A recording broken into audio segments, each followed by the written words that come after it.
mes kalbėjome apie aplinką, kokį jis svarbu. Ir aš manau, kad mes visi suprantame ir apie televiziją ir kompiuterio žaidimus, kokį jų gali būti pavojai. Pas jūs yra tos skaidrės, jūs patys galite paskaityti. Bet aš tik vieną punktą noriu apibrėžti. Kalbėjome apie tos smegenų ląstelės. Ir kaip, kad mes kažko girdam, matėm, visą tą aplinką eina į mūsų smegenis ir keičia to ląstelės. Bet mes kartais gal nesuvokiam, kad tai, ką mes žiūrim, sakykime, televiziją ar kompiuterį, mes suprantam, kad tai žaidimai, čia filmų, čia meniniai, kažkokių knygų, netikra, bet mūsų smegenis neskiria šitai. Vis tiek, jeigu mes matom kruopščiai vaizdą ant televiziją, mūsų kūną gali vis tiek pakils kraujospūdį. Jūs žiūrite kažkokį siaubo filmą, ne? Ir širdis greičiau plakė. Jeigu kas iš nugaros, mes šokim. Kodėl? Dėl to, kad mes žinom, kad čia taip, kurtis dalykų, bet mūsų organizmas reaguoja taip, kad tai būtų tikra. Tai čia kiek saugosim. Mes žinom, mes klausom muziką ir galim verkti, dėl to, kad klausom tam tikrą muziką, ne? Nes labai emocijas gali kelti tam tikrą meninę kūrybos, tai vaiką dar labiau. Tai jeigu vaiką žiūri to filmo, ir jie matė ten ir žudybės, ir piktus žodžius ir taip toliau, iš tikrųjų jų smegenis neskirsis nuo tai, kad jie realiai pamatytam. Ir aš pastebėjau, kiekvieną iš mūsų kaip tėvams, mes, jeigu matytum, kad laukia ten kažkokį mūšį ar kažką, mes liekam veikia, mes nenorim, kad jie matytų to blogybę. O jeigu jie tai matai televiziją, vis tiek eina impulsų per to dalį smegenis, kur reaguoja prie to dalykos. Mes galime kraujo tyrimas padaryti ir matyti kortizolį, adrenaliną, to hormonus keičias. Ir įdomiai dalykų, jeigu mes tikrinam žmonės, žiūrint, kokie siaubo filmas, kokie agresyvinė to žaidimas, jų hormonus keičia lygiai taip pat, kaip žmogus dalyvauja to dalyko. Tai iš tikrųjų, aš sakyčiau, kaip tėvams mes turim labai rimtai žiūrėti. Kartais yra gundima gal duoti tą vaiką pasidėti, pažeisti kažko ir mes gal net gilinam, ką jie žiūri. Ir aš nežinau, aš tikrai drąsinti jūsų. Pastebėkit, ką jūsų vaikų žiūri. Gal čia mokyklo, biblioteka, internetu dar kažką, bet jūs atkreipdėmėsi, to žaidimas nėra tik kažkokie pagaliukas tam dėmesį skraidinčių. Jie yra labai gyvi, labai realiai ir iš tikrųjų tai keičia gali sakyti tavo vaikus charakterį. Tai labai svarbu punktai yra. Bet ką dar noriu pasakyti? Vienas žmogus man sako labai nuvylė, kokia čia didelė atsakomybė. Ir žinok, aš irgi kartais galvau. Lengva yra to vaikus į pasaulį įtraukti, o po to kokią atsakomybę ant savo galvą krauna. Jeigu iš tikrųjų galvoju, ta vaikai yra iš tikrųjų ne mūsų. Aišku, mes sako, čia mano dukra, mano sūnus, bet iš tikrųjų jie nėra mūsų, jie yra Dievo, Dievas už jų mirė. Čia yra vaikai, kur Dievas mums paskolina. Ir atsakomybė didžiulė. Bet kas atsitinko? Tada mes galim labai greit eiti gal į kitą kraštumą. Aš manau, kad šitonis nori, kad pirmiausiai mums, čia nerūpi, ten išaugs, kažkaip tą veiką, bet jeigu tai nepavyks mums likti abejingi veiką, tada šitonis turi kitą planą. Tik mums kaltint, kad mes save tik graužim ir plakim, kokį aš blogą, kaip aš nesugebu. Mes suprantame, kad kartelė tėvams pakelta labai aukštai. Pasiekmės didžiulis. O mes visi klystame, labai lengvai, kaip tėvams pakliūti į kaltės luną. Aišku, turime keliauti prieš Dievo pagalbas kartais vaikų ir žinok, tikrai mes kaip tėvams turim ir vaikams atsiprašyti kartais. Ir tai nieko blogo. Jeigu mes norim, kad vaiką kartais atsiprašyti už savo elgesį, vaikai supranta, kai mes jam baudžiam iš piktumą, kai mes kažko savo vyro ar žmonės sakėm negražiai žodžių. O jeigu taip yra, mes turim ir iš tikrųjų išdrįs pasakyti, žinok, aš negražiai pasakiau, aš taip neturėjau daryti. Ir to vaiko vietą tai, kad mums mažiau gerbtų už tą, jie daugiau. Reiškia, mūsų žodžius atitinka mūsų veiksmu. Bet priimkime atleidimą ir vėl pakelkime galvą aukštyn. Dievo malonė yra gausi. Jis mums dovanoja tos vaikus ir jis mums palaikys, supras ir duos išminti. Žinok, nėra tėvų, kur klaidų nedarė. Mes visi kartais paklystam ir mes negalim už tą nuleist galvą, kad aš netinkama vaikams. Kadangi yra tokia problema. Jeigu mes jaučiam kaltę, kad mes kažką nuskriaudam tą vaiką, kažką negražiai padarėm, ir aš dabar jautai kaltę, aš dabar nebeturėsiu drąsumą auklėti tą vaiką. Ne? Jeigu aš, pavyzdžiui, savo vyrų kažką negražiai pasakė, o dabar mano dukra su sese pykstu, Ir aš kaip aš galiu pasakyti, kad šitaip negalim kalbėti, kai aš taip kalbėjau, ne? Realiai problema, mes turime kiekvienas su tą sudurim. Bet vis tiek mes turim atsiprašyti už tos klaidos, bet mes turim turėti gal užtenk save pasitikėjimą, kad mes liktum autoritetų to vaikus. Mes negalim leisti, kad tą kaltės, kad aš nesugebi, mums numušti, kad mes negalim drausminti vaikus. Net jeigu viskas gerai padarytų, o tai aišku, nebus viskas gerai padarytų, 100% sėkmės garantijos nėra. Vaikai turi savo pasirinkimų, sugebėjimus ir laisvę, tai Dievo dovana. Žinau, kartais mes matom šeimą, kur turi labai išdykėlis, labai tą, vaiką, kur jau mes visai, ir mes sakom, kaip jie nežauklė savo vaiką. Aš galėjau anksčiau tai žinau, kadangi aš turiu 2 dukrus, dvi dukros, kur labai buvo lengva, o Dievas gal matė, kad aš galėtų išdidžiuoti, tai davė 3. O tas 3 tikrą maištininką, žinau. Su jai mes jau turim geriau. Jinai kitą charakterą. Aš vienodai auginu. O tas tai turi savo ožis. O aš jie myliu taip pat kaip kitus. Bet aš suprantu dabar. Mane va taip lengvai žiūrėti į kitas žmonės ir sakyti, kam jų vaiką nebel sudėjo per pamaldas, kodėl taip trukšmiauju. Žinok, vaiką nelygus. Gimstų įvairių. Ir užtat mes kartais negalim kitą žmogų ar save kaltinti už vieną vaiką, kur nesėdi taip ramiai gražiai kaip kažkokia kita. Bet taip pat turi būti mes ir negalim per daug didžiuotis, kai mūsų vaikus labai gerai žino. Ta prasme, vaiką vis tiek turi savo charakterį, o mes turim priimti, kad kokie Dievas mums skiria tą vaikelį, jis ir duos išminti ir jėga išlaikyti to ir nekalbėk viens kitam, kodėl taip neauklėjau, man taip nepavyksta, jums kodėl taip nepavyksta. Nu, čia vaiką nedaiktą.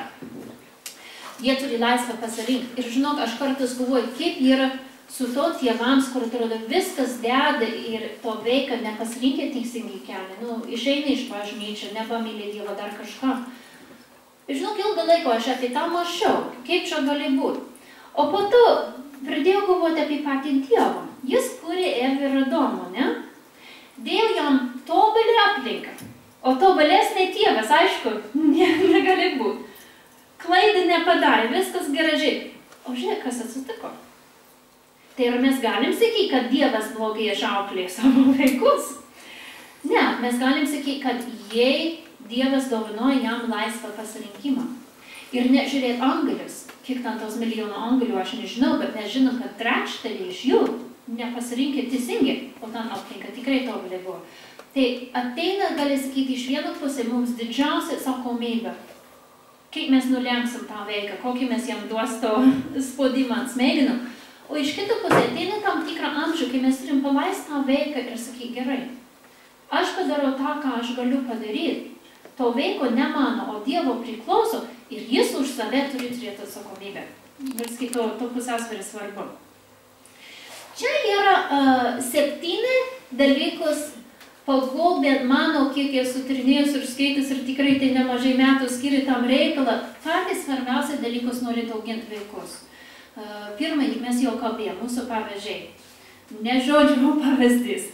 Antra, tinkama aplinka, tai eitų, kaip mes aplink vaikų, kas jam supis. Ir čia aš turiu omeny ne tik tai mūsų namuose. Jeigu vaiką daugiausiai laiko praleidė ne mūsų name, tai tas įteka bus stipresnė negu tas, kas yra mūsų namuose. O ketvirta, pagarbė vienas kitam. Aiškos ribos ir taisyklės, pastovumas ir nuspėjamumas ir paklusnumas. O šitą dalykus apeisim prie visą to punktus po biškį, bet kartais man ir klausia, sako, okei, pavyzdžiui, eina ten į knygyną, ten to knygos labai daug ir viens kitam kartais ir prieštarauja ir kaip išrinkti. Bent man to 7 dalykus yra kaip taisyklė. Jeigu to knygų rašė, kad tik mylėk vaiko, bet nereikia ribos ir taisyklės, ar nereikia reikalauti pagarbą, nu, tada netinka. Visų to taisyklės iš tikrųjų yra be galo svarbu. Tai pirmiausia, išrinkim iš to dar sekantai meilę. Ir sakyčiau, iš visus taip pat svarbiausia yra, ne? Mes turi būti apie to ir labiausiai girdam. Daugiau nei visa kita vaikams reikalinga mūsų meilė. Tai nėra tik tai emocija, tai yra motivacija. Aukoti laiko, energiją, gyvenamą būdą, viešą įvaizdį, patogumą. Žinot, mes turim būti pasiruošę, viską atiduoti vaiką tas, kas yra mums svarbiausia ir dažniausiai tai yra ir mūsų laiko, tai yra ką kitus apie mus galvoja. Kartais mes reikia rizikuoti, kad kitus mums apkalbės, kad kitums mums kažko tam nepriims, kad mes auklėjom šitaip ar anaip ar dar kažko. Mes reikia to rizikuoti iš tikrųjų, jeigu tikrai mylim tą vaiką. Meilė nesprendimo, o iš tikrųjų ta emocija tikrai yra sprendimo.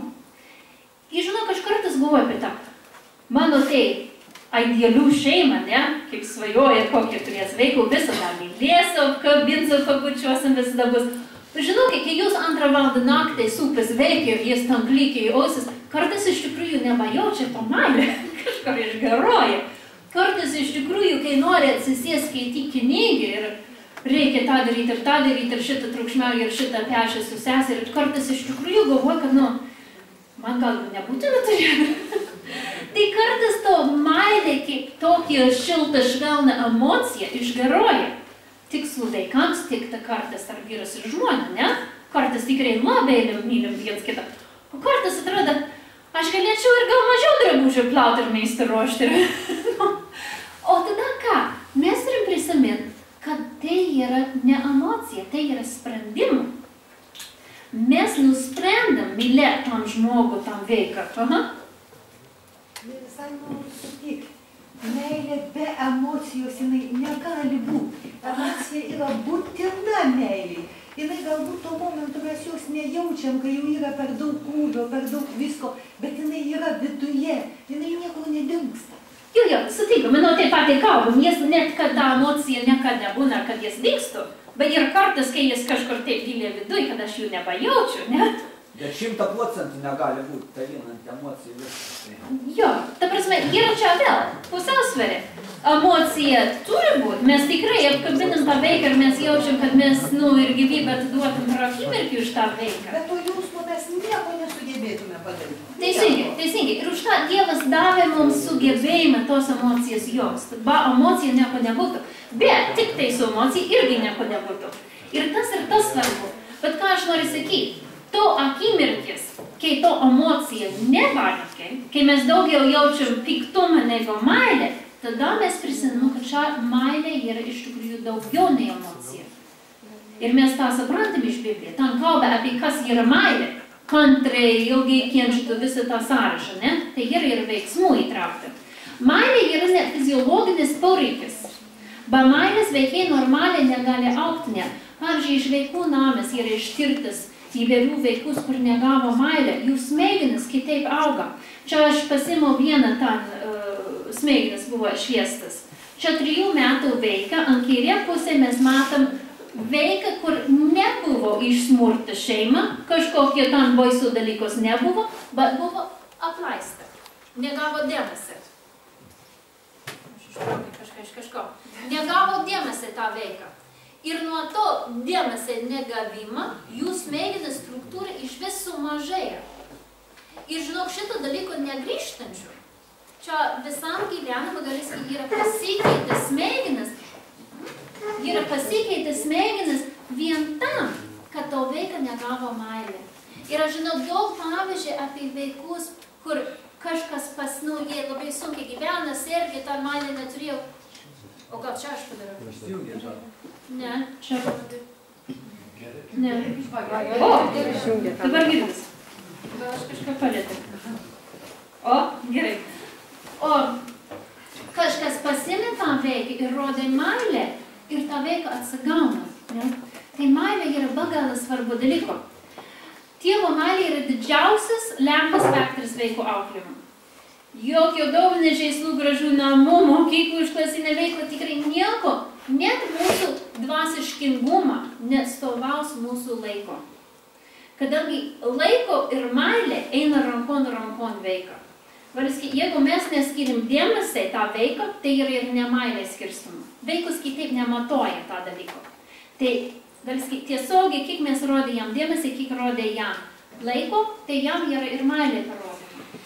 O kartais aš galvoju, kad iš tikrųjų mylėti tą veiką, mes turim ir iš tikrųjų skirti daugiau laiko. Jeigu mes skirim daugiau laiko su kažkam, mes automatiškai daugiau jam myli, ne? Ir gaunas tokie kaip ratą. Skirim daugiau laikus tą veiką, daugiau pažino, daugiau turim bendrą, daugiau to meilę auga, daugiau norim ir praleisti laiko.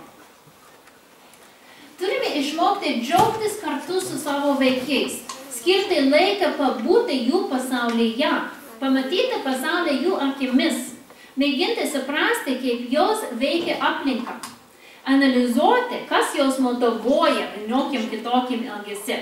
Aš jums apie savo šunį pasakoju, ne? Ir kaip ta moterį man padėjo auklėti ar treniruoti tą šunį, dėl to, kad jinai sugebėjo mąstyti taip, kaip šunis mąstė, ne?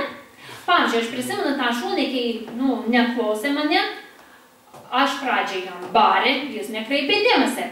Tada aš jam įrykštą, irgi kažkaip gaila. O jinai man žinau, ką sakėm. Sako, šunims yra autoritetų hierarchija. Sako, kad rodyt paklausnumą, jis turi būti žemesnė ne tave. Sako, tu turi imti jam iš abi pusės tą skruostis ir jam stipriai barti ir žiūrėti akis, tol, kol jis nuleis akis. O šunims tai yra ženklė, kad pasiduoda. Pastebėk, dvi šunis kartu, tas, kur jau nugalės, atsistoja, o kitas žemiau, ne? Už kartą veikia. Suprantate, ta moterį mokė mąstyti kaip šunį. Ir aš kalbu apie mūsų vaikus. Jie žymiai sudėtingesnė negu šunis. Nepavyks skambinti kažkokią mamą, kur Amerikoje gyvena, klaus kaip su mūsų vaiku. Kiekviena kitoks yra. Ir mes turim išmokti mąstyti kaip mūsų vaiką. Ir čia iš tikrųjų yra gal pati didžiausia paslapti tarp tas, kur sėkmingai bendrauja su vaikus ir kur ne. Mes turim labai jų stebėti. Kas jų motyvuoja, kaip jie elgis, ką jie daro, ką jie mėgsta, ką jie nemėgsta, kaip jie reaguos tam ar tam atveju. Ypač mažą vaiką tai nesakys viskas, dar nemokė kalbėti, o didesnį vaiką gali ir nesakyk, kas ant širdį. Tai mes turim kaip tėvams išmokti išskirti, jeigu jie taip ir taip elgis, kas vyksta jų mažą to protą, kas jų motyvuoja, kaip jie galvoja, ką jie jaučia. Ir tada mes sugebėsim būti vieną žingsnį priekį tą vaiką, ne? Sugebėsim dažnai užkirst kelią. Aš dar norėjau truputėlį įsiterpti. Vaikai labai mėgsta kalbėti, bet mes tėvai neturim noro ir laiko jų klausyti. Jie įsipasakoja viską, tik reikia girdėti. Ir tam nereikia ypatingo laiko, kad atsisėsti su vaiku ir jo įsiklausyti. Einam į parduotuvę, pasiimkim tą vaiką, klausykim, ką jisai čiauška. Darom ką nors su juo, klausykim, žiūrėkim, kaip jis daro, ką jisai kalba. Jie yra visiškai atviri, mes jų paprasčiausiai nematom. Labai teisingai. Skirkim laiko klausyti, ne? Laikai yra kalbėti, o tikrai kartais mes užimtum ir neskirim. Aš prisimenu vieną kartą, mano vyras su didesnė dukra kažkokie tam prie pamokų sprendė. Ir ta mažesnė atėjo ir sako, papa, o jis ten ruošė to pamokus, nieks nekreipė jo dėmesį. Aš kitą kamerį buvo, papa, jie taip jam vadina. O jis nekreip dėmesį. Tada sako, Kęstutis, vis tiek dėmesį nekreipė. Tada sako, mokytojas. O visi pradėjom jauktis. Bet iš tikrųjų, kaip sako, pastoviai čiauškėmės kartais negirdim to. Svarbu dalykas. Sveikas vystymasis priklauso nuo santykių kokybės ir pasitikėjimo tarp vaikų ir jau artimų žmonių. Nuo to priklauso smegenų struktūra, sinapsų formavasi ir genų ekspresija. Galėski, svarbiausia dalykų, ką mes galim daryti ypač pirmą 3 metų ir praleis laiko su vaiką, pabūt kartu, paklausyti jų. Čia jūs patys galite skaityti šitas skaidris. Čia yra tyrimas, kur rodė, kad to artumas su tėvams, kokią lemiamą įtaką turim. Dažnai vaikų reakcija nėra racionali, jeigu nepastebėt, pasakysiu. Jeigu jie jaučia meilės trūkumą arba abejoja jos tikrumu, jie dažniausiai elgiasi nepageidaujamai. Tai yra jų dažnai nesuprastų dėmesį meilės šauksmas. Jūs gal savo šeimą tą pastebėt. Kai jūs labai užimta, neturi laiko, daug stresų, vaikus labiausiai išlikia. Pastebėjau, kai labai skubiai kažkur, kai kažką reikia, atrodo, būtent to laiko, to vaiką labiausiai išdyksta, trukšvauja, kažko ten tempės užsijona ir taip toliau. O kodėl? Būtent to laikos, yra pora priežasčių, bet viena yra, kad per tą laiko vaiką labiausiai gal trūkstų to laiko, to meilę, mes užimtų, mes turim laiko tą vaiką. Ir ką jie darė? tam, kad jie gautų mūsų dėmesį, jie aišku gal bandys geroje pradžią, o jeigu tai nepavykstų, jie bandys priešdėkavimą. Kadangi jie gaus tokį būdų dėmesį. Jeigu pradės vėkti, rėkti, šokti ir ten draskyti kažką, garantoj bus dėmesį. Dėmesį bus neigiama, bet tai vis tiek dėmesį. Ir vaikų akis kartais yra geriau neigiamą dėmesį, bausmė ten mama šauks ar bars, negu kad jie bus paliktas, gali sakyti, ba jokio ten skirtumą. Tai iš tikrųjų tą dalyką, atrodo, mes kaip suaugusiems, jeigu norim, kad kažkas mums mylėtų, mes ir darom gerų dalykus ir gėlyčių nešiu ir padedam su darbo kažkokiais, o vaikas netokie protai yra. Jeigu jie nori dėmesį ir jų negauna, jie neturi taip protą, kad ateit ir tik prašyti to dėmesį. Ne, jie darys to, ką jie žino, yra sėkmingai gaunant dėmesį. Ir čia yra, gali sakyti, mes jų užprogramam. Kadangi kitam vaikui yra ramiai, tyliai, sėdai savo kažko ramiai. Oi, kaip gerai, aš greitai galiu savo darbelės daryti, paskaityti knygą, kalbėsiu kaimynas, man vaikas ramiai, gerai, gražiai, ne? O jeigu jie tam pradėjo piešti, tam draskyti, tam triukšmiauti, už kartą aš skiriu dėmesį. O tau vaikas to supranta. Tai jeigu esi geras ramas vaikas, nieks tau nekreips dėmesį, jeigu tu išdėkaus, tu gaus dėmesį. Tai mes patys kaltą už tą dalyką. Didžiausias ginklas užkirsti kelią blogam elgesiui yra parodyti daugiau laiko ir dėmesio jiems. Vaikai, kurie jaučiasi mylimi ir vertinami, nori daugiau bendrauti ir bendradarbiauti. Jeigu šeimoje tikrai jie jaučia kaip komandų, jie jaučia, kad jie yra jums svarbu, jūs turite gerų laikus kartu, galit, kaip sako, atvirai kalbėti su tą vaiką, klausyti jų, bendrauti. Daug užkirsim keletą blogų dalykus. Mes ir patys, jeigu darbdavys turim, kur gerą darbdavys, kur mums rūpinis, kur tikrai rūpestingi ir prašys pasilik valandą ilgiau po darbo, mes žymiai labiau linkstam likt tą valandą, negu kad pikta darbdavys ir to reikalauja. Tai vaikas neskiriasi ir nuo mūsų. Bet ką kėlė klausimą tokį, ar meilė užtenka? Taip, jeigu tikrai suprantam, kas tai yra. O kas tai yra? Tikra meilė labiausiai rūpinasi kito žmogus gerovė. Nerizikuodama likti nesuprasta. Meilė daro tai, kas tam žmogui yra geriausia. Ne visada tai gali būti malonu tą akimirkę. Tikra meilė kartais tvirta ar griežta. Aš manau, kiek aš skaitau ir žiūriu pasaulį, kad mes skaitam, Dievas yra meilė, ne? Ir mes žinom, kad tobulesnė pavyzdžiui meilė nėra. Mes matom, kad Dievas turi dvi pusės.